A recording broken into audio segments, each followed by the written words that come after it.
written abstracts, and what they will be doing is presenting the highlights of those abstracts in this presentation, and then there will be an opportunity for discussion.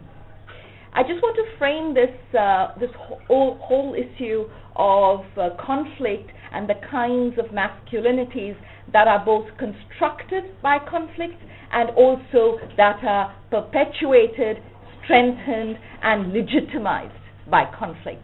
We're living in a particular context today where we are not only seeing new masculinities being produced, but also new forms of nationhood developing, new forms of national identity developing around conflict. So there is this whole conflation of nation, of patriarchy, of territorial sovereignty, and of security. And that combination is producing really aggressive and toxic masculinities, which are then being strengthened through an overall rubric of security. And so I think that this conversation here is actually a really important conversation in terms of interrogating the interstices of those conflations and seeing what we can look at in terms of dismantling or challenging some of those constructs. I'm going to turn it over to the speakers. We have four speakers. We have John Crownover from CARE International, and he will be speaking to the Balkan context, but also drawing lessons for the global context. And then we will have our second speaker, Tabassum, and she will be speaking of the context of the jirgas in the context of Pakistan, and again drawing drawing lessons for the world. We have Salma Soleiman Mohammed from Sudan, from UNDP, and she will speak of the demobilization and reintegration issues that UNDP has been working on and the kinds of identity and masculinity issues that produces. And finally, we have Bandana Khan from CARE Nepal, who will also speak of a Nepalese case study and its relationship with the rest of the world. The way we will run this is we will have 10 to 12 minute interventions or presentations by the speakers, and then we will have a Q&A with the audience, and then the speakers will have an opportunity to respond to your comments and to sum up. With that, I will turn it over to you, John. You have 12 minutes. At 11 minutes, you will get a warning, and at 12 minutes, regrettably, I will cut you off. Got it.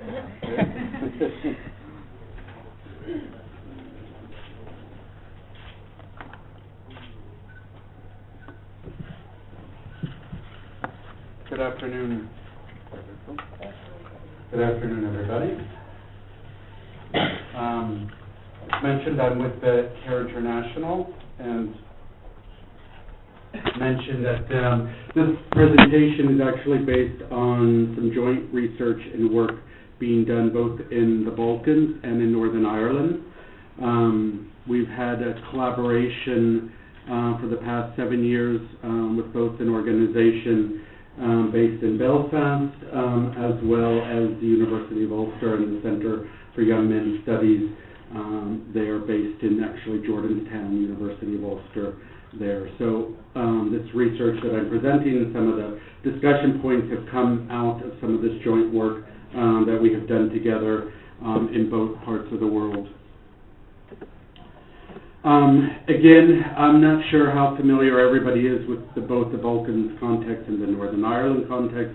Obviously, there are clear differences, but there are also a lot of similarities with regards to the context. And with regards to this presentation within the Balkans, which is a wide area, and primarily I'm speaking about the countries of the former Yugoslavia, I'm going to focus a little bit more specifically on Kosovo and Mitrovica, North and South Mitrovica particularly, where we've been doing some work in that area for that. Basically, if you have followed the Northern Ireland conflict, around the formation of the Republic of Ireland, left part of the island, the northern part, as part of the United Kingdom.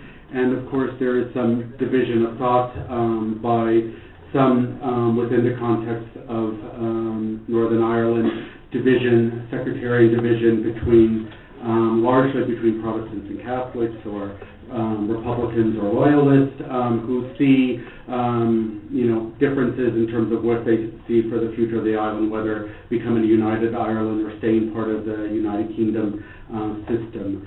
And escalation of the conflict largely started in the 60s during what's often referred to as the Troubles, and culminated in 1998 in the Good Friday Agreement, which brought a level of peace to Northern Ireland, and new institutions that brought together both communities in Northern Ireland, and involved both the Republic of Ireland and the United Kingdom in some joint structures that developed in terms of the development of Northern Ireland. Now, since 1998, there continues to be various struggles. There continues to be paramilitary groups that operate in Northern Ireland. There was a decommissioning, which was supposed to be a laying down of the arms, but there continues to be groups in that context that has not gone along with that, from both sides of the conflict there. In the Balkans context, again, I'm doing just a brief summary because you could talk about the history of both of these places all day. During the breakup of Yugoslavia, starting in the early 90s, culminating in the conflict in Kosovo, ending with NATO's intervention in 1999. And, Kosovo still kind of has a unique status because there is no peace agreement as such. Kosovo is still not recognized by the United Nations, so it's kind of in a certain limbo in terms of its status, though largely recognized by the European Union, but still 5 countries don't, including countries like India and many other large countries around the world that still have not recognized Kosovo independence.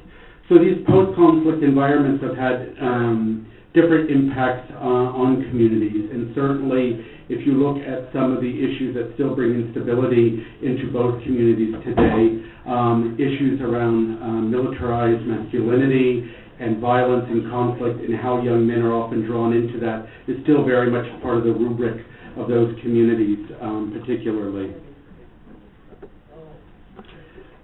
Again, in the Balkans, I mentioned I'm largely focused on the Kosovo context, and again, looking at particularly North Kosovo, which has largely a Serbian minority, and in the town of Mitrovica, which is divided north and south between Albanian and Serbian communities, and kind of the ongoing tensions and violence and conflict that still goes on in that area, and efforts to try to integrate the north into the wider Kosovo development.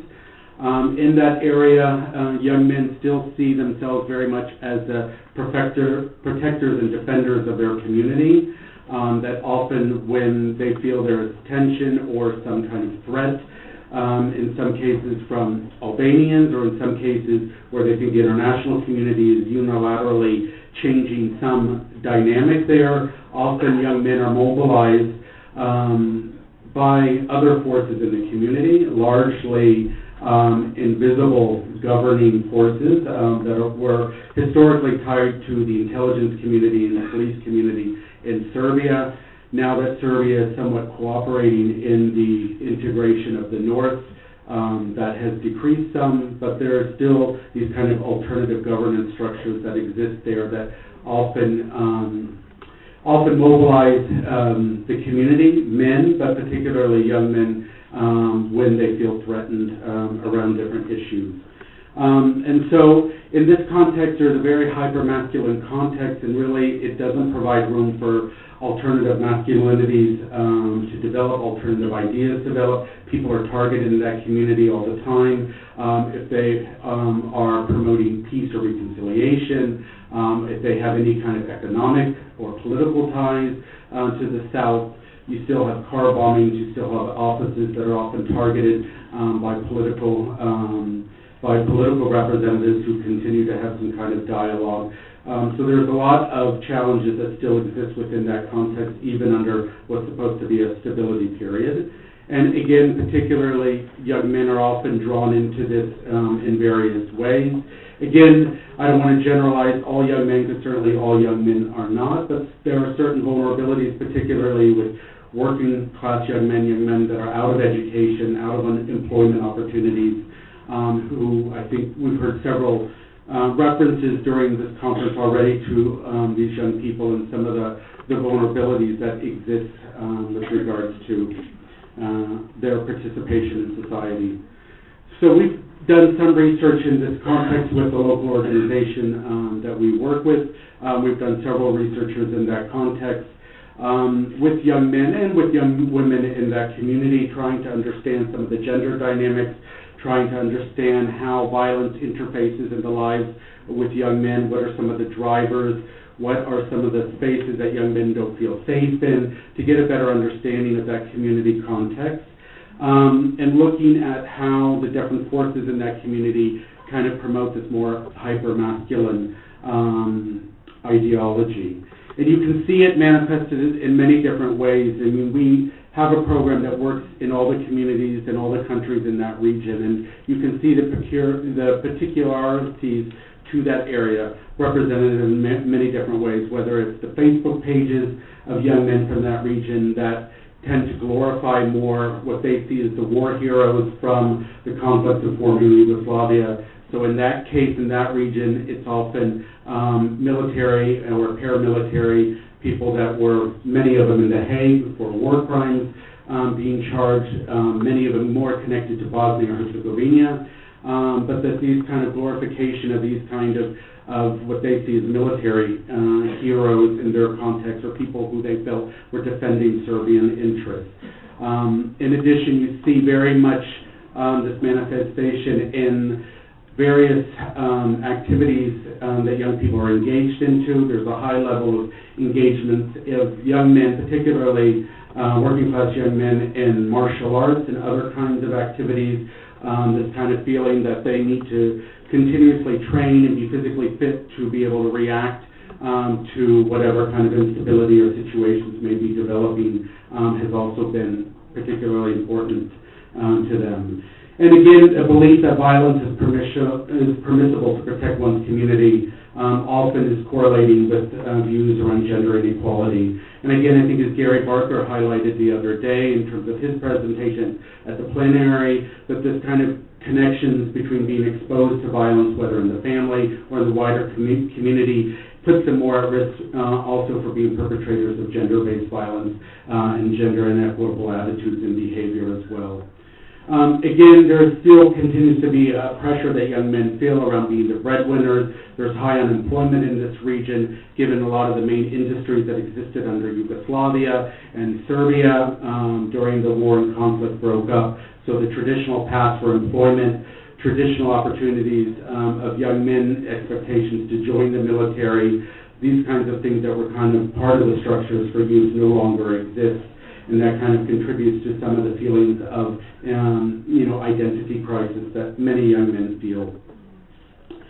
Just to jump up, being cognizant of time, around Northern Ireland and the role that paramilitaries continue to play there. Paramilitaries still are often playing an alternative role to the police force in these communities, dealing out justice, particularly often around antisocial behavior that young people, particularly young men, are exhibiting in their communities. Leg and ankle shootings particularly is one aspect of it. A lot of the paramilitary groups have restructured since the peace agreement and gotten involved in drug selling and other kind of criminal activities in the community, and continue to play a very important and negative role in a lot of communities. In many places in neighborhoods in Belfast, you will have youth centers, and right next to the youth centers, you'll have recruiting centers for a lot of these paramilitary groups. And again, so many young men fear violence and see violence in their everyday lives, particularly for lower-income young men who often are excluded more from a lot of the opportunities that the community has. And these young men are often not involved in the peace-building processes. And this is in both contexts. I think that there's often kind of a disconnect just from the political level that is often involved and in terms of the participation, even within civil society, that a lot of these more marginalized groups are often left off the table and don't have opportunities to have a voice in these processes. So again, young men continue to feel disconnected from their community, alienated from the larger adult world as well, outside of the circle of adults that are often supporting some of this criminal behavior or violent behavior. A distrust of security, of police forces in particular. And this continues to, create various variables around masculinities that I think contribute to this ongoing tension. And again, linking this to the broader discourse around gender-based violence and efforts to address that, I think these notions of identity around masculinity are very important with regards to this target group and are often excluded from the dialogues and conversations with that. Just to conclude in 5 seconds, I think on a more positive note, there are efforts to kind of address that and engage with these young people, and I think youth work, both in the Northern Ireland and the Balkans context, has been a very important part of that process to bring these young men into society. Okay, thank you. Thank you very much. I think that we will have an opportunity in the Q&A for you to actually respond a little bit in terms of what kinds of new masculinities you have created in this, moving away from the situation analysis. Our next speaker is Tabassum from the Quendo Jirga in Pakistan. We have a little bit of a challenge in terms of time because Tabassum will be presenting in Hindi, in Urdu, and so we will have interpretation. So what I would suggest is, instead of doing kind of a word-for-word interpretation, if Tabassum will speak for maybe a few minutes, and then if you can just focus on the highlights in the interest of moving it forward quickly.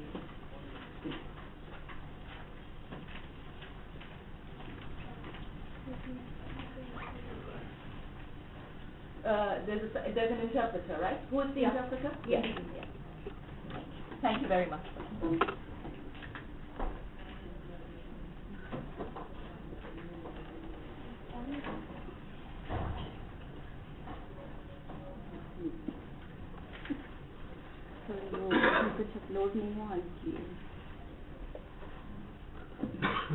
मेरा नाम तबस्सुम अदनान है और मेरा ताल्लुक स्वास्थ्य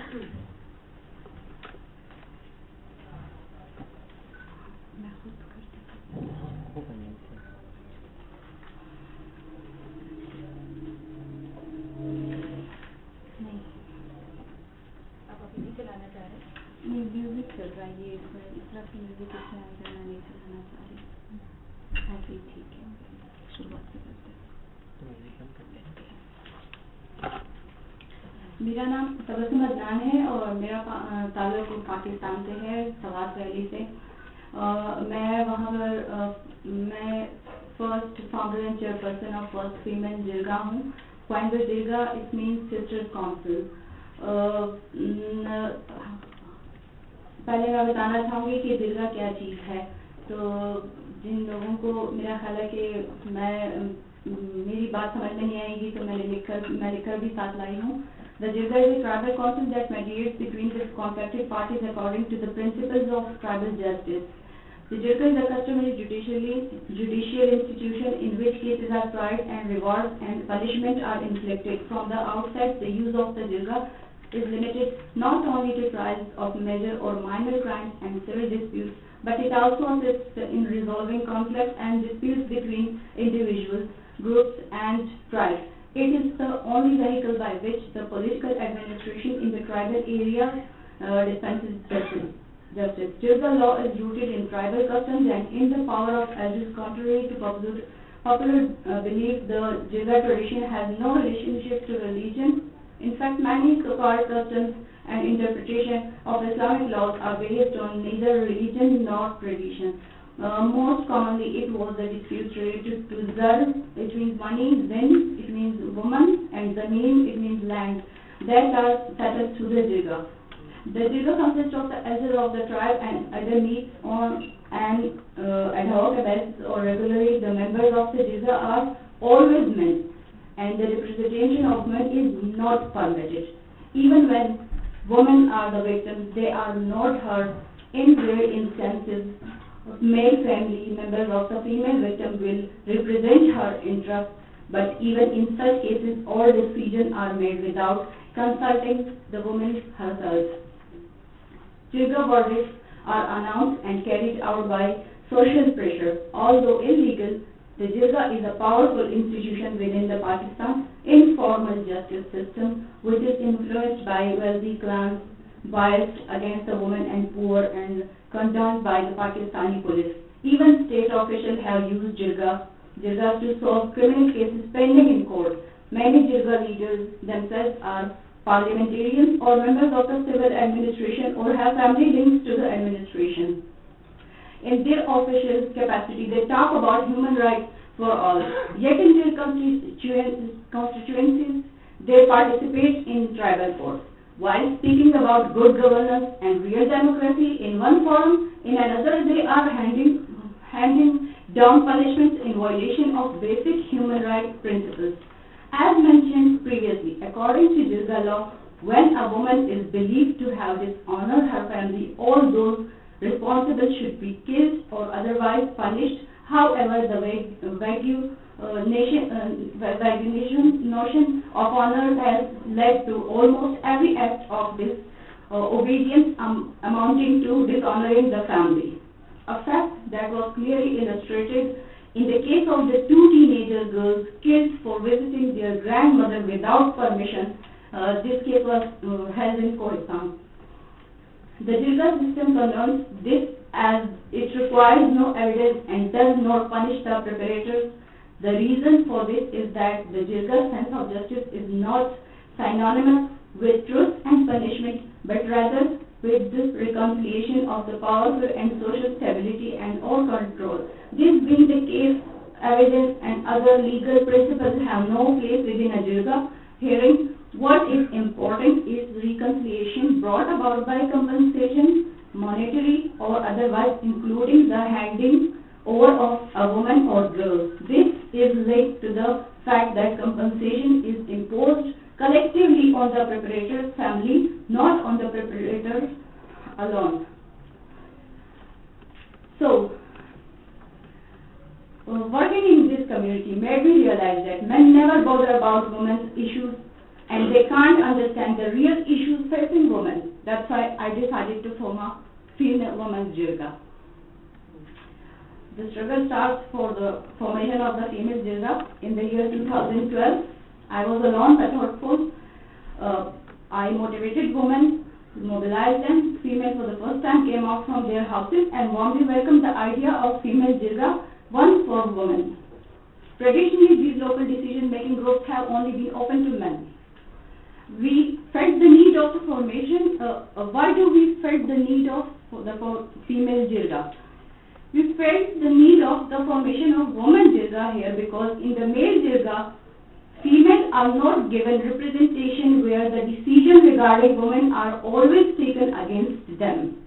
A girl, Swara Vani, this is a custom. A girl is always given in Swara in which a girl is forcibly married to a member of different clans in order to resolve a dispute occurred by her family male member. A man for his committed crime punishes his daughter or sister by giving her into marriage, thus her life becomes a hell. Nanavate, this is also a custom.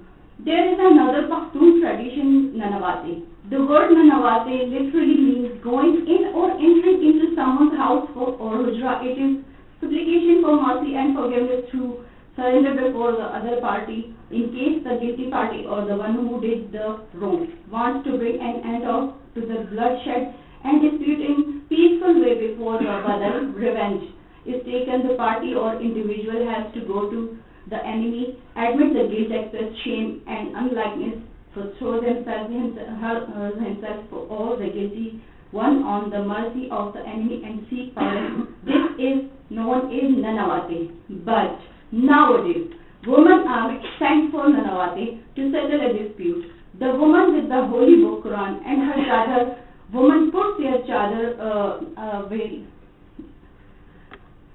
in the feet of the other party, and that party cannot refuse. If we look at Manawati critically, there is a positive peacemaking role of women besides their important role. Women are not allowed to sit in male jirga. It means we women always remain part of the men's jirga by one way or another. We want to show the male-dominated society that we, the Pashtun women, are no more behind or weaker than men, and we can resolve our issues and problems in a better and proper way in this society. We resolve the domestic issues ourselves in our jirga successfully, while those in which there is an intervention of law, we don't interfere in such issues. This is about my jirga. We properly involve judiciary, law and police in such issues and resolve it under the constitution and law of the country. We have our own legal advisor, Suhail Sultan, from whom we take suggestion about different cases. We are fighting many cases in the court through our legal team. We have 30 groups in various places in Swat. First of all, they receive an issue of their area, and then it is brought to the main jirga, or main jirga, it means female jirga here, where the head of every group is involved. The matters of the women are discussed in the jirga and try to solve it here or send it to the court or police if it is required. How we involve judiciary and the police in the jirga proceedings? We do not want to give a wrong verdict of murder. We include the judiciary, the lawmakers and police in these matters. This vision came to mind when I suffered a lot due to the existing patriarchal fetters bounding women, but I did not board, but instead I vowed to fight back. I became the voice of the voiceless women of the society. I challenged the norms of a Pashtun culture. Being a victim of continuous violence myself, I recognize the challenge of women in the society. I formed the group by the name of Khwainza Jirga Registered Council for the purpose to raise the voice of the voiceless woman, which was never heard in Pashtun society. Here are some pictures of our jirga. I would like to show it to you. We also engage men in our jirga. This is our jirga session, and it's challenging the patriarchy and traditional male jirgas. Response of the male community included our legislators. In the beginning, many MPs and men of our society and members of the men jirga used to laugh at our effort to providing social justice to women and women jirga by saying that women can do man's job. Khwainza jirga works as a pressure group, and many a time we have been successful in pressuring them, MPs, MNs or whatever, to accept our demands.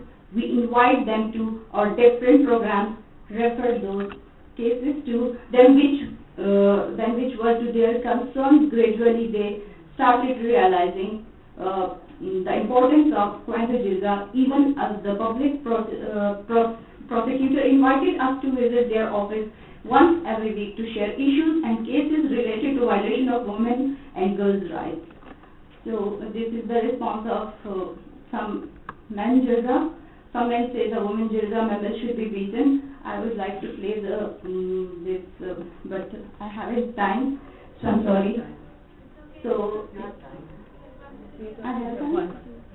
One moment. Yes. What?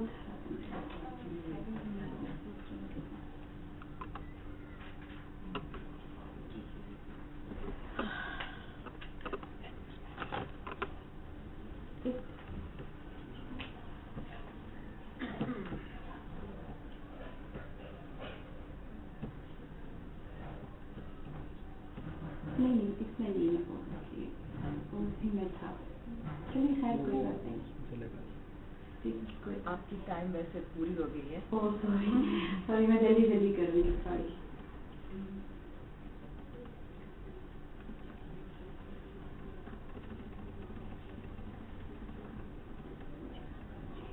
Okay, this is the response of the here even the decision of male jirga is not obeyed, so no one will accept the decision of a female jirga. Some men say the woman jirga member should be beaten. They put up on woman's jirga and this is कि अब मैं उर्दू में कहूँगी कि ये सरासर फहाशी फैला रही है, ये सरासर फहाशी फैला रही है। इसका काम है सिर्फ औरतों को घरों से बाहर निकालना, उनकी चादरें हटाना।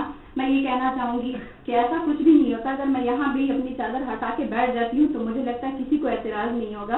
ये सबकी अपनी मर्जी होती है कि जो जैसे रहना चाहता है वैसे ही रहता है, और वहाँ पर मैं कोई फहाशी नहीं फैला रही, सब अपने पर्दे में आती हैं, और जिसको कैमरे के सामने नहीं आना होता मैं उसे फोर्स नहीं करती। तो मैं उसमें जवाब देती हूँ इस्लाम थ्रू हदीस और कुरान की रोशनी में जवाब जो देती हूँ वो ये होता है कि नाउज़ुबिल्लाह फिर तो हज़रत उमर रज़ियल्लाहु तआला अन्हु पर भी फितवा लगना चाहिए, क्योंकि उन्होंने अपने ज़माने में उम्मे वर्क़िया रज़ियल्लाहु तआला अन्हा को एक बाजार कमेटी का इंचार्ज बना दिया था, और हज़रत आयशा जो थी वो जंगी से पता ला रही थी। तो मैं इस तरह से जवाब देती हूँ। वो इंटरप्रेट करें और आपका भी करना पड़ेगा। So what she says is that she has also been accused of, spreading rumors, and they have accused her of using this as a method to, challenge norms such as wearing the parda and the veil. However, she says that she, in defense, she always quotes from the Quran to say that this is not what they are doing.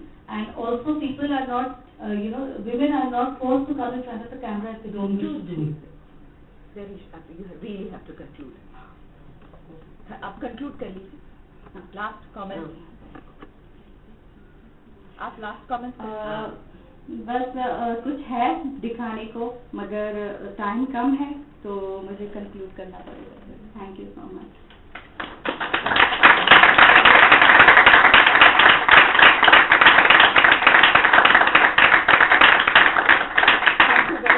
आपने अंग्रेजी में बोले.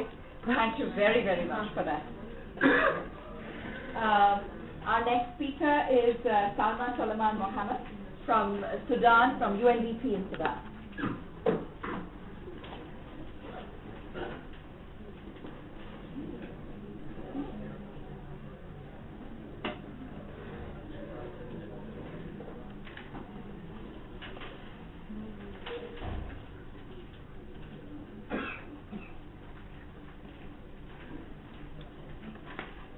Good afternoon. I'll try to be as fast as possible so that I could get you to the fruit of my presentation. Well, if you could just quickly see in the two presentations previously, in mine you will realize there's a common characteristics in both conflict settings that often hide masculinity as found oversight that is magnified and enlarged in the community, as well exclusion of women from decision-making mechanism, especially in traditional setting, is one of the common characteristics, as it will reveal in my presentation. I will give a presentation about reconstructing masculinities in post-conflict settings, in Sudan particularly, in our experience as DDR program in UNDP.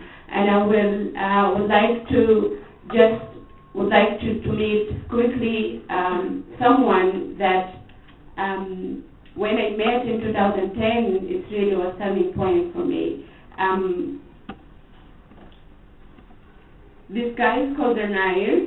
I met him in a GBB workshop for the first time using masculinity approach. And he said to me, Salma, for the first time I attended GBB workshop and I didn't feel ashamed or blamed or feeling guilty for being a man. This is open for me new space I didn't know it exists, that I can be part of the solution and can take pride of being an agent of change. So just listening to his feedback, it made me realize it is crucial to engage men and boys in terms of prevention of gender-based violence, in terms of promotion of gender equality and in terms of making them also part of the solution and promote positive message that everyone can change. So that made me believe it's more beneficial to work with men and boys along with women and girls in those complex settings. So I will talk briefly because Crown Over gave us bigger picture about masculinity in both complex settings. I just would like to give it a contextual background linked to Sudan.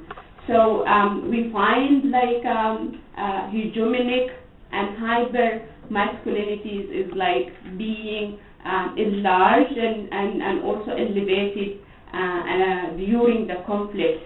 And that is militarized, militaristic action plays essential role in terms of reinforcing violent and aggressive type of masculinity. And as he said, it doesn't accept any type of masculinity. And this is when conflict is over, and then both conflict settings are usually dealing with the remain over of all these ideas, ideologies, and struggles that before, and link it also to the context itself. For example, we did a study, vulnerability and capacity study, and we discovered that there is challenging, men they're facing challenging to adapt and cope to the civilian context, and also their perceived sense of less of power, unemployment, and also aggressive.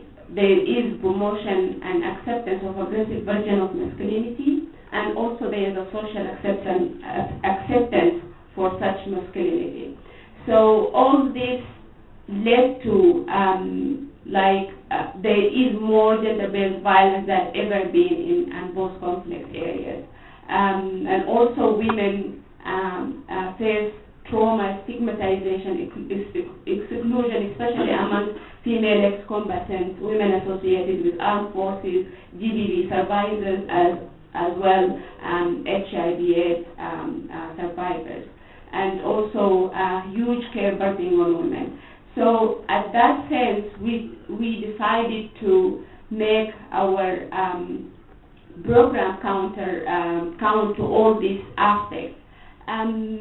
Just giving a quick glance on the context of Sudan, it's a post-conflict area and with ongoing conflict. After the end of the war with South Sudan, there is peace agreement has been signed, and but also after the cessation, there is as a result there is going conflict in the transitional area, Blue Nile, South Kurdistan, and Abyei.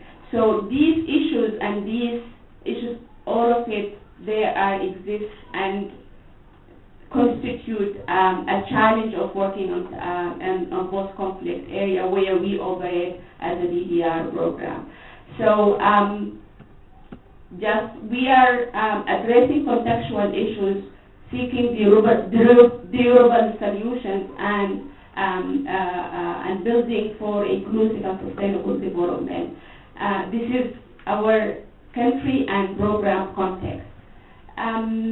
In terms of that, we work with men, and we developed inclusive approach that address vulnerability and also invest in building capacity, and also promote participation of women in local decision making. We engage and mobilize men as agents of change, and we also support the institutional framework. So each one of these components is complements another one, and we create synergies. So in order to have this, how we engage men and boys, we developed a strategy called One Mankind, which is basically build a philosophy that everyone has the power to contribute to more just and peaceful society. And men also and boys can be agents of change, supporting gender equality, women empowerment, and also stopping GBV. So it's a community-driven participatory approach, promote, target men and boys, and encourage them to reflect, discuss, and take action in their community, and to work with other men as well, and teach them the importance of healthy relationships based on mutual respect and empathy. So that is what it is. It started with Gender Soki. We have, in 2011, we had a partnership with Gender Soki, and we brought the manual adapted to the Sudan context. And it's for the first time in Muslim context use that manual. And also escalated by the government and partnership of the government and UNDP Sudan, and rolled over across the Sudan through the One Makan network. So we usually have like outreach campaign using different type of outreach campaign. We have performance, street performance, dance, music. We also use puppet shows, theaters. And this is the last one is very important part of it. We also engage enablers women. Women are powerful, such as Hakamas, which is the women singer that also used during the war to mobilize men for war and go to fight and promote this version of violence, masculinity. So we train them, we changed their attitude towards masculinity and peace, and they become agents of change and mobilizers for their own community. We also use radio shows. So the secret ingredients for the success of One Mankind is like it's community driven, it's participatory, and use local language, local forms of art, local community facilitators. So it's from and within the community. That's why it worked so well in Sudan and succeeded. We also use, as you see, different also public information materials, because literacy is very high, so we depend heavily on, imitative pictures. What I want you to take with you home, that when working with men and boys is essential in both conflict context to tackle GBP and gender, and also through appropriate and politically sensitive intervention. I also would like to take with you home that engaging men and boys in prevention of GBV and promotion of gender equality is critical. However, it's important also to engage women as well and empower them, because women also can they can reproduce and perpetuate violence and also inequality. So it's important to include them. Working mixed group of men and boys also promote cross-gender dialogue, and you can ask me in the discussion what I mean by that. And also, it should not be a standalone project. It should be a process. So it's built on different things. 1 second? Yeah. Okay. So the innovation, this manual received, after the huge success, received feedback from the government as best practice, and identified as the missing link, because often intervention focus only on women, so working with men is also important. And also influence the government policy framework in putting working men and boys as crucial elements in terms of prevention, is the strategy to prevent GBV. Sorry. That's your last point. Yes. So just looking ahead, and it seems there's a slide. Looking ahead from here, we looking for reviewing and also documenting practice and sharing knowledge with others, and also broaden the partnership with others in terms of and collaboration to work with mankind. Thank you very much. Thank you very much.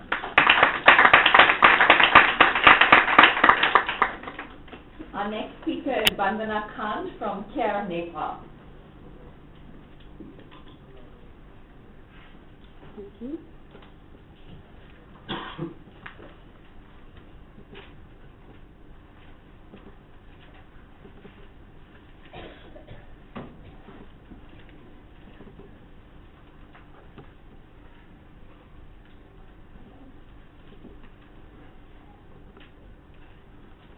So welcome to all of you. Namaste. So I'm going to present the experiences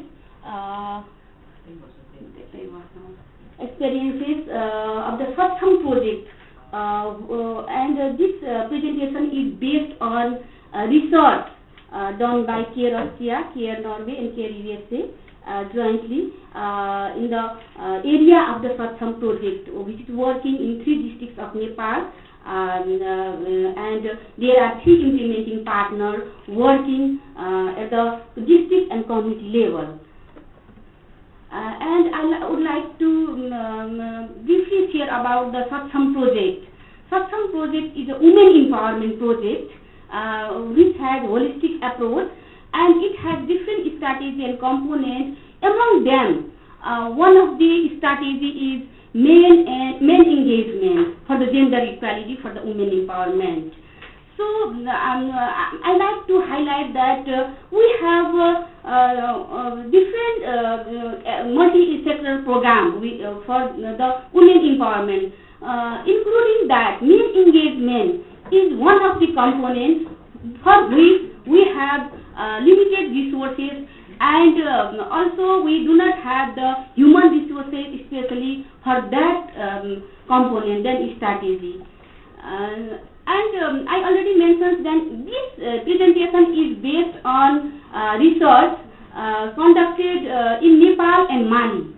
And after that research and findings of these 2 countries, we have found some synchronization of programming, especially for the men engagement. How, as of our experiences, how these men engagement processes are going on, we have in field they are going on, and we are learning.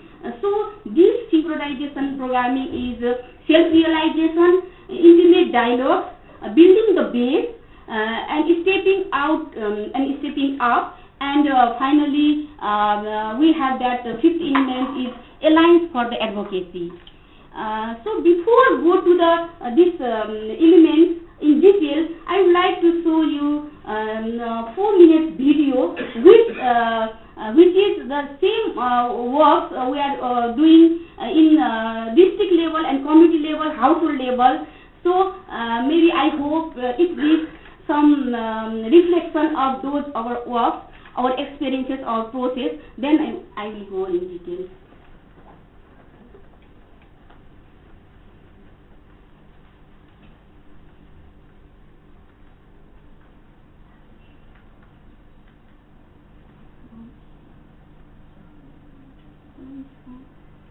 काम बाँडफाँड गरेर गर्नुपर्छ। लिङ्गको आधारमा मात्रै फरक छ, महिला कामको आधारमा फरक नहुनुपर्ने हो। काम त बराबर पुरुष र महिला सबैले गर्न मिल्छ।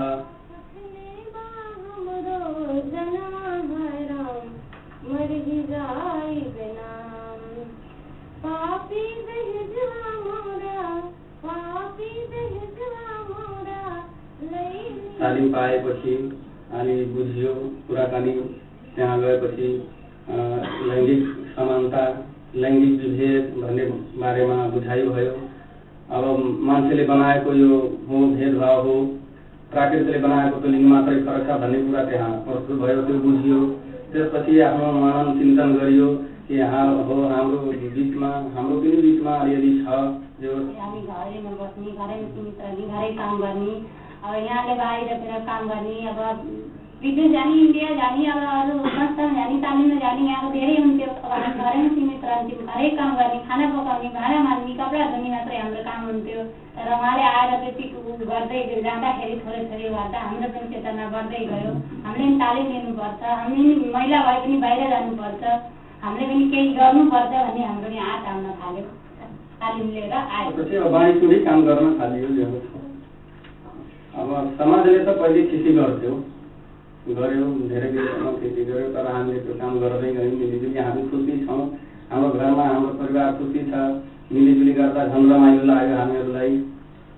समाजले त खेती गर्थ्यो, अहिले पनि अब छोराले भात पकाउँछ, छोराले खाना पकाउँछ देख्दा पनि खुसी गर्छन्। कति दिनसम्म त छोरालाई रुवाउन पनि रुवाए, यो छोरी हो, छोरी मान्छेको काम गर्छ, घरको काम गर्छ भन्थे, त्यसपछि रुन्थ्यो। अचल त त्यसलाई पनि भन्न छोडे, बहुत राम्रो छ, यस्तो सबैको हुनुपर्छ भन्थ्यो। समाजले यो संसारले हाम्रो यो काम मिलिजुलेर गर्ने, यो घरको काम महिला पुरुषले पनि गर्ने जुन हेराइको दृष्टिकोण थियो, अहिले उनीहरूको फरक छ। आफैमा उनीहरू मनोचिन्तन गर्छन्, ए ठिकै रहेछ, ठिकै हो, तुलना गर्छन्। हाम्रो घर आयो भने आफ्नो घरको र मेरो घरको तुलना गर्छन्। मेरो घरमा त उसले पनि एक लोटा पानी पनि ल्याइदिन्न, अरू केही गर्दिन्न, खालि तपाईँको त कति राम्रो छ भनेर यस्तो प्रक्रिया आफै दिन थालेका छन्। कुनै पनि कार्यक्रम हुँदाखेरि हामीले यो प्रसङ्ग उठाएर त्यहाँ राख्छौँ, यस्तो गर्नुपर्छ, तब समानता आउँछ, विभेद अलि हटाउनुपर्छ। पछि अब जस्तै हामीले गर्यो भने छोराछोरीले देखेर गर्छन्, त्यसपछि उनीहरूको पालामा अब बुहारी आयो भने छोराले अलिअलि काम सघाइदिन्छ, उसले गर्नु भएन भने परिवर्तन उनीहरूबाट फेरि समय लाग्छ।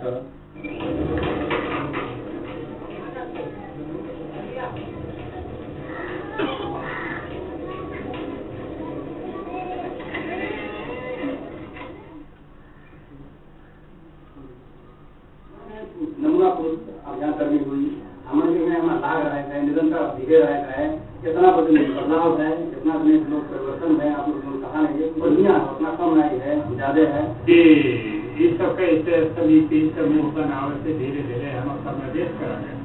वह यहाँ पानी सिखावा के बतावा के मिलजुल के रहो, दोनों व्यक्ति आपस में झगड़ा झंझट न करो, यह कुछ यह जाता जाता आप इस सब घर में अपने मैंने सीखे, सीख के जाके अपने बहुत प्रभाव है।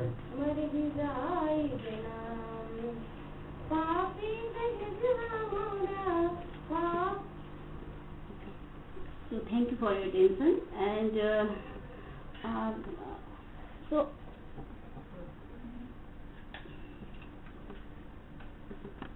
after these videos, which I already mentioned, then we have 5 elements which is synchronizing the main engagement programming.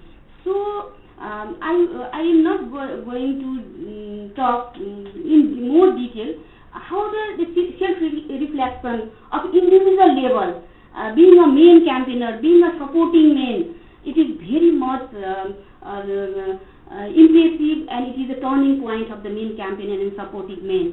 And after the selection of the main campaigner from the women groups themselves, they will get the training, TOT training, and after that they develop their action plan and they mobilize in the field. That action plan is not the higher level action plan, but in their action plan they plan for change their attitude and behavior. In household level, they want to go and work in domestic work, and they plan for to behave their wives and mothers in good manners, like that only. So there is some examples of their action plan, and then after they joined with their wives, couple interaction is started, and they in couple interaction they are discuss their own issue, their personal things. They make their action plan for mutual respect, mutual understanding, mutual relationships. So like that, the main campaigner and supportive men, they started to discuss with their wives, other women in community. So couple intimate dialogues are started then after. Then the building the base, that means the main campaigner one by one increase the main supportive in the community, in their society, from their society, and the men who are committed to, interested to change their behavior attitude for the gender equality for themselves, and they come with the main campaigner and then started to join together and do some different activity, action plans, regular meetings, regular reflection, and also jointly develop action plans, which is individual action plan also, and action plans for the community, for their society, for awareness campaigns and for the other activities. Then stepping out, that is the jointly, when there are supportive men, main campaigner, there is women groups also, they jointly started to work. They are jointly work for the different activity in community, awareness campaigns, different activities, they are jointly to motivate people, mass awareness, they are started, and also joint activity in collaboration with government agency, and they also advocate for the poor, vulnerable women also, for the women rights also. So they started from their community. After they start, they are when they feel we feeling, and this is joint movement. So after that, they started from individual level, then household level, then community level, then at the policy advocacy level, they started to do their campaigns, their actions. So they together with other women supportive men, other women networks, other related agencies, they started joint collaborative work for the gender equality, for the gender budget, women budget, so they are started.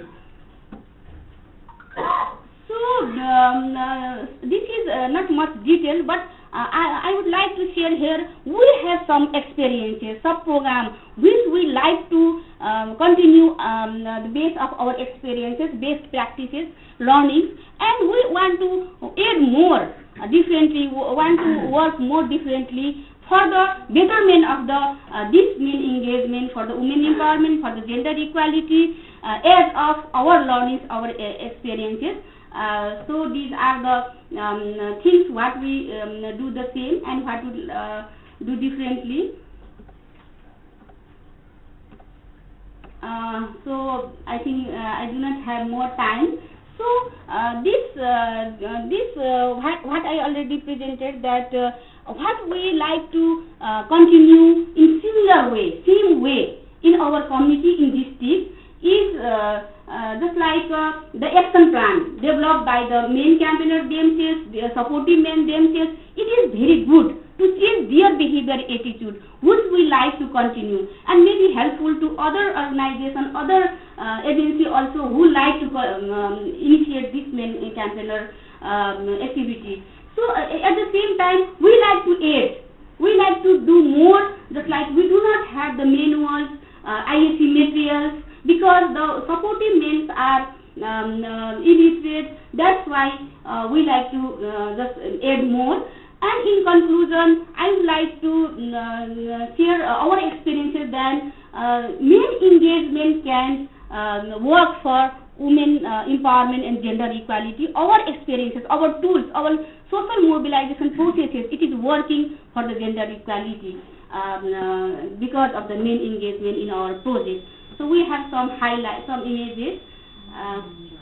Okay, thank you. So we have some, we have a website, and we have some bulletins also. So who are interested, then we can talk to you. Thank you. Okay, thank you.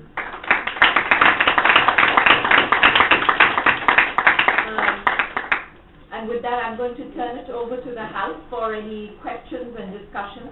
I think that we've, over the last couple of days, we've heard a real call for dismantling, for the role of positive deviance, for challenging, for co-creation. And this theater of conflict and the masculinities that it not only creates, but that it preserves and promotes, is a real discussion point in terms of the transformation agenda. So let me turn it over to the House for the next 15 or so minutes for a Q&A with the speakers. Yes. If you can please introduce yourself and then keep your comments short. My name is Julie from Safe. I have a question, I guess, to all of us, particularly to you, John, because I know you've been working in the Balkans also in contexts that have been conflict contexts where maybe the violence was, or the conflict was less present than it is in Northern Kosovo today. What differences have you seen, like also listening to other presentations in the symposium, between working on masculinities in a context where conflict is still very present, compared to a context where you don't have this immediate conflict situation? So transforming gender roles and norms in a conflict context, what are the specifics that are more challenging than in a normal context where gender roles and norms are quite strong and patriarchal? We'll take a few questions and then we can turn it over to the panelists. Yes, my name is Myron Chavez from Yami, Switzerland, and I have a question regarding all presentations. And I'm sorry I didn't attend the first presentation of John, so maybe you have been talking about that issue that I was missing in the others. My question is really, how can we go one step further? Because I have the feeling we have been talking about gender inequalities arising from a post-conflict context where masculinity and militarization are together like forming even more oppressive behaviors and mechanisms. But I think on the other hand, we also have increased male vulnerability in the post-conflict situation. And I mean, how do we address these vulnerabilities that have been caused by the conflict, but also by the situation in the post-conflict time? Because I think this is really one of the crucial points also. We should work with the men. How can we really go further and really take them seriously with their vulnerabilities and needs? And how develop programs that combine the two things? Yes. This is a question. If you can introduce it. Yeah, I'm sorry. I'm Nandini. I work here in Delhi. The question is actually for the three of you, Tabassum, Salma and John. And I'm not sure that Vandana, in the context you spoke of, was necessarily a conflict context. I mean, I didn't understand it as that. But basically, for the three of you, in terms of what is the kind of backlash that happens to both men who are trying to change the status quo. So, John, you spoke about alternative masculinity, so could shed a little light on that. And secondly, so what is so one is what is the kind of reaction, maybe not backlash reaction, and secondly towards the men as well as towards women. तो किस तरह की प्रतिक्रियाएं, किस तरह की जो आप काम कर रहे हो जिला में, तो किस तरह की प्रतिक्रियाएं या रिएक्शन किस तरह के मिल रहे हैं, जो बिल्कुल मैं उन नेगेटिव रिएक्शन की बात कर रही हूँ कि किस तरह के मिलते हैं. आपने कुछ तो उदाहरण दिए थे किस तरह से, और फिर वहाँ के जो औरतें हैं वो क्या करती हैं उसको किसी भी तरह से उसको मतलब चैलेंज करने के लिए कुछ चुनौती. Any other questions? Comments? Okay, I will turn it over to the panelists, and maybe you want to use this opportunity to both respond to the questions and make your any additional points. You have 3 minutes each. Is it working? Yep. Okay. I guess to touch on the first question, I think, Julie, that you had asked, which was kind of looking at both those places where conflict is still kind of prevalent in society and those other areas where it's kind of moved beyond, where maybe violence and conflict is still part of an everyday life, and what are some of the differences, if I understood correctly. I mean, there's definitely, we can see in the communities where we're working where violence is not present, as the examples that I was giving, which is thankfully majority of the communities that we're working in terms of that kind of political conflict and violence and how it plays a role to where other types of interpersonal violence is still much at play, whether it's gender-based violence or bullying or other types of acts of violence. Homophobic violence continues to be an issue in this area. And I think where we can see the differences is that there's bigger spaces to talk about all these other types of violence that are also existing in the places where conflict is still going, but the political dimension tends to dominate the discourse. And so talking about gender-based violence or talking about violence against the LGBTQ community or any of these other issues become very much sidelined and minimized in that context. So those voices really are not able to come out in those types of an environment, whereas more of that discourse can take place in some of the other communities and in some of the other work that we're doing. It's easier to speak out against those issues in that context. To touch on the question around increased vulnerabilities, and certainly I think in the presentation I highlighted I think a little bit about those, particularly I think in the context for Bosnia-Herzegovina, to use that as an example, and looking at how men's roles has changed both from the breakup of Yugoslavia and then the conflict, and the level of PTSD and disability and trying to reacclimate into their families after the conflict, and the level of lack of services that were done to basically address that trauma.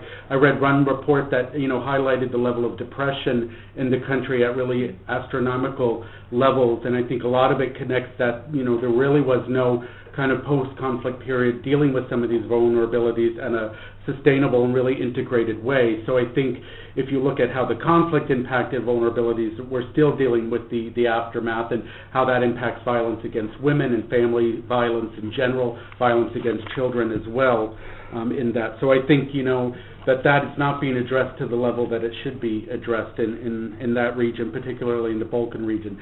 Northern Ireland is a different context where there's different types of opportunities for services, certainly at a much stronger level around this than in the case of the Balkans. And then just to connect on the question of backlash and reacting to, what kind of spaces for alternative masculinities and so forth, it kind of depends.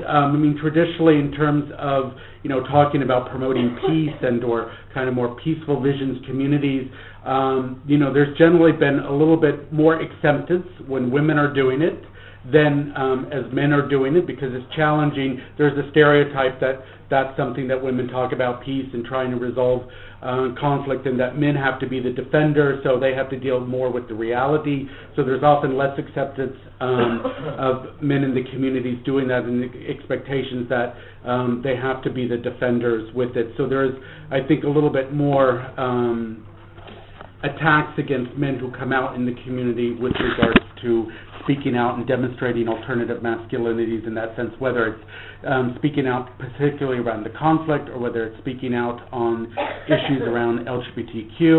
You have organizations that have, also come under attack, particularly from women, like Women in Black and other organizations who have been speaking out since the periods of conflict and the breakup of Yugoslavia about violence against women, about sexual violence during the conflict and everything, and particularly from right-wing oriented organizations have continuously attacked them from during that time to even today. But the women's movement has been particularly strong in that region. Those voices continue to be quite loud in that regards. So I think, a lot of positive things are happening with regards to trying to promote alternative masculinities, more peaceful masculinities. Young men want to talk about these issues. They want to be engaged in these issues. And, they want to be involved with young women also on these issues. So the opportunities exist there. And CARE and its partners have been trying to play a role. There's similar organizations in Northern Ireland that we've been working with that have also been trying to play a role in this. And I think steps are taking place. Thank you. Anyone else? बोलना चाहेंगे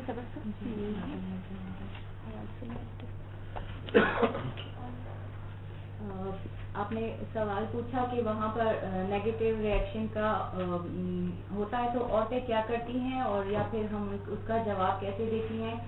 मैं बहुत कुछ share करना चाहती थी लेकिन time बहुत कम है। एक्चुअली मेरा मकसद भी यही था जिरगा बनाने का, कौंसिल बनाने का, कि मैं इस थ्रू मेल जिरगे में जाके बैठूं और मैं पहली औरत हूँ सवात पाकिस्तान की जो कि मेल जिरगे में पार्टिसिपेशन कर चुकी है। और वहाँ पर अपने ही लोगों का हमारे साथ जो है रिएक्शन बहुत नेगेटिव होता है। बाज़ दफ़ा वो हमें बिल्कुल ही कोई चीज़ ही नहीं समझते, लेकिन आहिस्ते आहिस्ते से वो थोड़ा सा चेंज हो रहा है। हमारे काम को देखकर, हमारी मेहनत को देखकर, औरतों के हवाले हकूक़ के हवाले से जो हम काम कर रहे हैं उसको देखते हुए, काफ़ी सारी लड़कियों के केसेस सॉल्व हुए हैं उसको देखते हुए, तो मर्द भी अब हमारे जिरगे में जो है अपने केसेस लेकर आते हैं, अपनी बेटियों के केसेस लेकर आते हैं। तो एक तरह से अच्छाई की तरफ जा रहा है हमारा ये।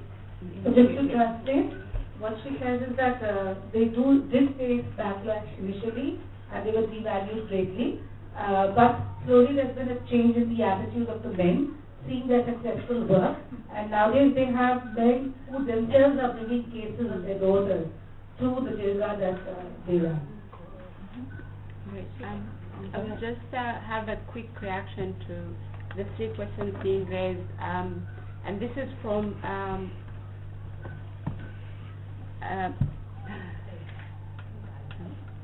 this is from practitioner observation that in the context that we operate, the DDR context, we have complexity. We are working in a both complex setting as well with elements of active conflict in both areas for South Kurdistan and Blue Nile State. So this is like going back and forth. You demobilize and try to reintegrate former combatants, but at the other side there is remobilization in the areas that where the active conflict. And as it's been said that in terms of military that promote that aggressive version of masculinity, you know, the image of the tough man, the protector, the defender, and all of that issues. And this is linked also to the question of addressing needs and vulnerability. So we discover that without addressing the need and vulnerability, former combatants, youth, they are likely to be mobilized to join the conflict again. So that is also could lead to backlash. In terms of also linked to gender equality, to also violence against women and gender-based violence, is also without addressing the needs and the vulnerability of men. You find them under the pressure to express their masculinity through violence within their family as well in their community, and eventually they produce instability in the community and also insecurity in the whole area, as they are elements there with you know, like what we call them youth and men with carrying with arm carrying capacity. So they are really need to be focused at that point. So I like to share that Nepal is also one of the post-conflict situation country, and it has been implementing different activities after comprehensive peace agreement in 2006. So we are also have national action, UNHCR national action plan. So we are also implementing in district and community level. So our project is also, because of the main engagement, it is little bit easy to us currently. They will go together with the women network, go and do for advocacy with the government agency for the relief support from the government, because government is giving the relief as of conflict affected victims, including women. But we found during our project implementation in the grassroots level, there are so many women, especially marginalized, vulnerable women, who cannot speak till now about their violence at that time. So we are also giving psychosocial support to them. So like that we are doing in support of the men engagement, they are doing especially advocacy with the decision makers also, together with the women groups and women networks. That's why we do not have challenges in the community level. However, we have challenges to get support from the relief support from the government agency, decision makers. And at the same time, government did not include the real conflict affected victim. So we are also working and collecting information who are the real victim, conflict affected people, especially women from the marginalized community, because they could not speak till now. It is the comprehensive peace agreement is on 2006. And after that, there are so many activities going on from the government side, and NGOs are supporting, facilitating for that action plan, National Plan of Action, UNHCR National Plan of Action. However, the women, marginalized women, family, they are not satisfied of this relief because they are victims till now. Thank you. Are there any other questions from the House? If not, then I have a question for the panelists, but also to the House, because I'm sure there are practitioners and people in the House who have opinions or who are working on this. And my question to the speakers and to the House is also, we have been talking about scale up and upscaling. We have heard about successful programs, but it's really time to have that discussion about institutional change. So what are we learning from these programs that are going to allow for that institutional discussion and that institutional change? And I pose this particularly in the context of the fact that next year we have a really important opportunity. It is the review. It is the global review of Security Council Resolution 1325. Now, 1325, of course, focuses on on women as peace, the role of women in peacekeeping. But if we look at this in the larger context, we cannot look at the role of women in peacekeeping without looking at the role of men and boys in the overall peacekeeping as partners, as allies, as constituents. So, in the post-conflict peace building and peace maintenance situation, there is no way women are going to be part of peacekeeping unless there is active engagement, support, and participation of men in that process. So we have to look at these processes also as that larger gender justice discussion. So this is my question to all of you, and you are specifically working on this. So what is the next step in terms of moving, because these are still at program level, and there is the programs are not really looking at an institutional transformation. So if we can just quickly reacting to this point in particular, from 2009 and up to 2012, the DDR program has been always working on gender dimension within the DDR, addressing women and women peace and security issues within the DDR context. However, to review the impact of our intervention, we discovered that without having a national framework supporting women and peace and security agenda within the government, and having a national action plan for 1325, all these intervention, all these efforts will be scattered here and there, and it will not be as meaningful and as very strong and effective if there were a national action plan, for example, in instance, in 1325, and as well a national framework for women, peace and security agenda. And also, we also found that it's also very important to have a unified agenda for women. For example, in our context, there is diversity in terms of the demography, in terms of political context, in terms of women themselves, like what is their needs, what are their concerns, what their agenda, and what are their priorities. So without having all this franchise between women, even within the parliament as a quota for women, without having a unified agenda for women, peace and security, is not going to be possible to have that change to happen. So, did you want to comment? Did you translate? Thank you. Did you comment?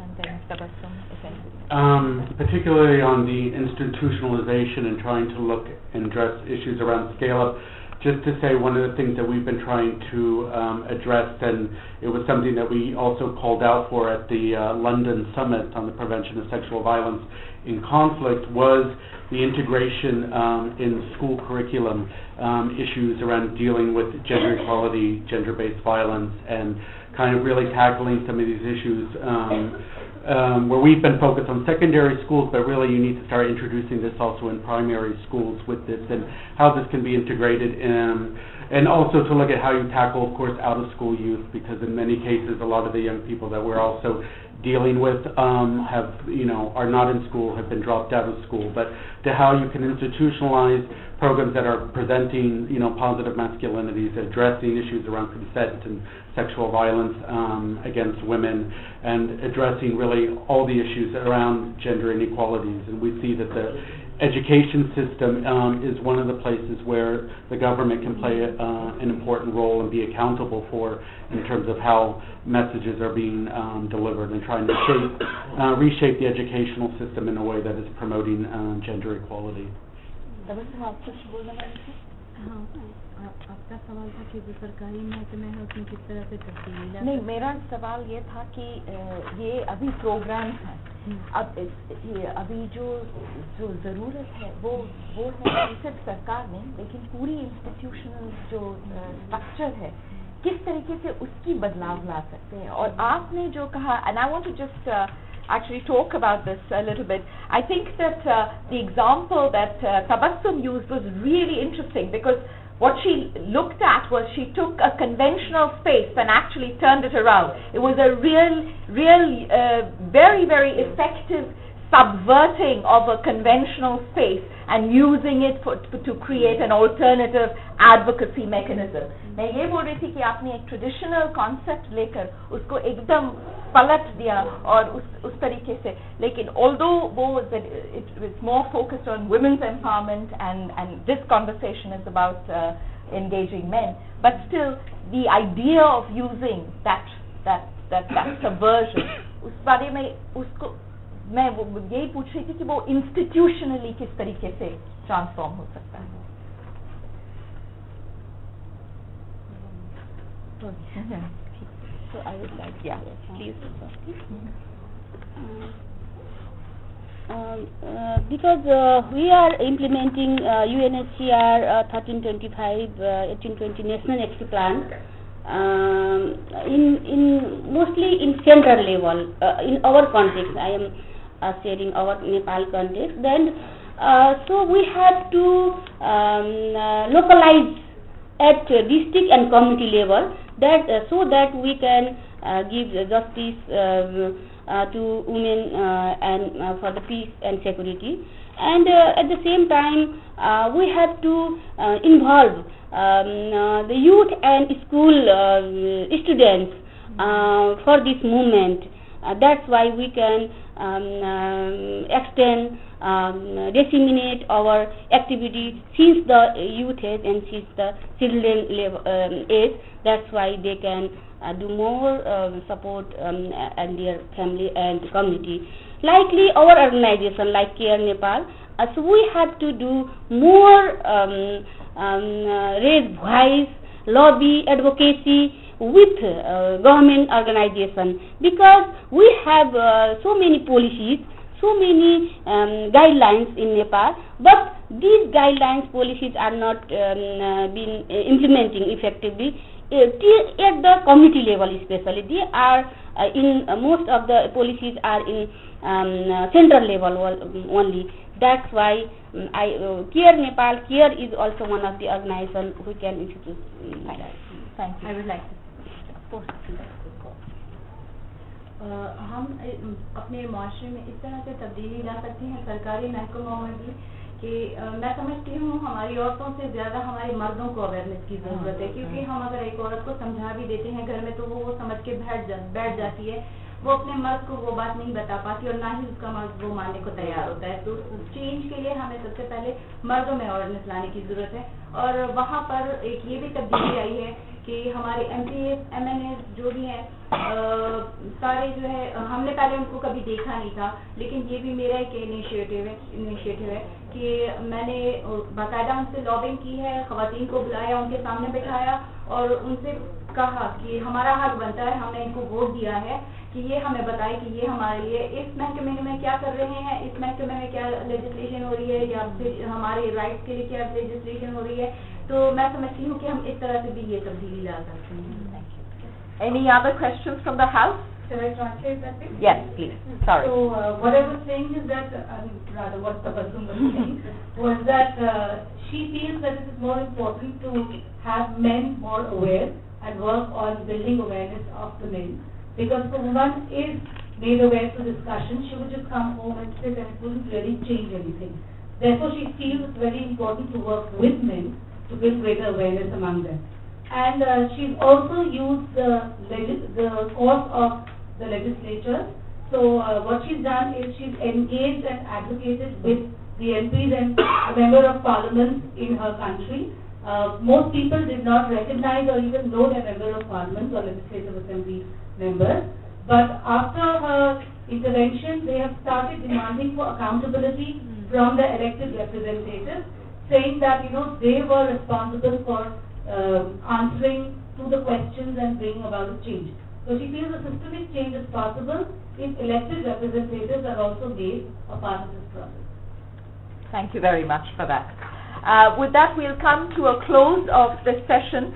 The session was aimed at talking about community and religion and addressing violence. We did not really talk about the institution of religion as such. However, this was very much a discussion on involving how the community gets involved in addressing structures and institutions and in post-violence, in post-conflict situations. I think we heard, I don't wish to summarize because the speaker spoke eloquently, but I just do want to highlight a couple of points as flags as we go forward over the last few days of this symposium. One is, of course, the theater, the post-conflict or the conflict theater provides us with this extremely hyper-masculine context. And if we are able to create successfully challenge that to create identities that are more responsive and that are more inclusive, we will really have a framework by which to take that forward into other contexts. The other point is that we also need to look at conflict more broadly, because conflict is not just militarized conflict. B is our whole definition of conflict has changed with conflict that is actually transnational, because today we have mobile conflict.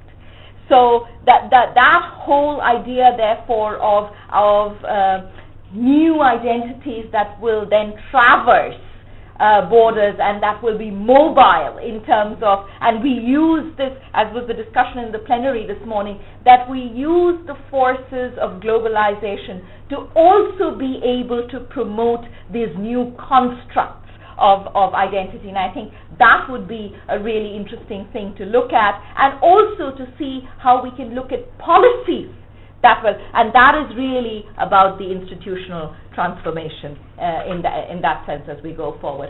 With that, I really would like to thank all our panelists. Thank you very much for your very engaged presentations, and the audience. I realized I was very remiss when I started this. I did not introduce myself. My name is Lopa Banerjee, and I'm the chief of the Civil Society section at UN Women in New York, and I'm delighted to be here among all of you. Thank you very much.